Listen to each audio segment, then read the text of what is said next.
Joseph rises in Egypt, a slave, yet favored, a foreigner, yet strangely blessed.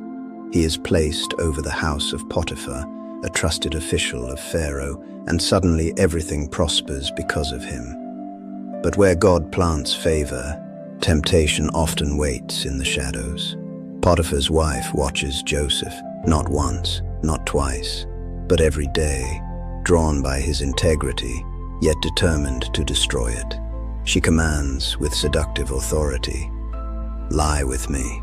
Joseph refuses, not because the opportunity wasn't tempting, not because no one would know, but because he feared God more than pleasure and honored loyalty above desire. Then comes the day of entrapment. No servants around, no witnesses, just Joseph and the woman who would not take no for an answer. She grabs his garment. He escapes, not slowly, not hesitating. He runs, leaving behind his cloak, but keeping his character. And instantly, the story turns. What happens when righteousness is punished? She screams, she lies, and suddenly the innocent man becomes the accused. Joseph is thrown into prison, not for doing wrong, but for refusing to do wrong. So here is the mystery that provokes the question, why? Why would God allow a faithful man to suffer because he chose holiness?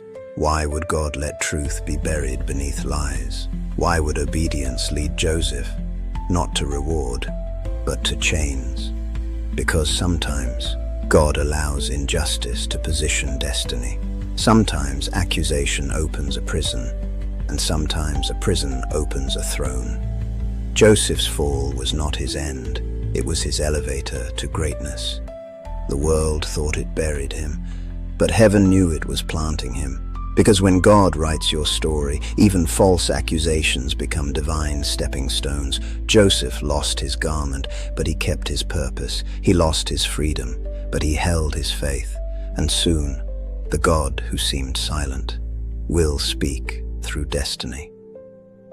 If you believe that God will turn your stumbling blocks into stepping stones in every season of pain, betrayal, setback, and false accusations, building a powerful testimony of his faithfulness, comment Amen right now in faith.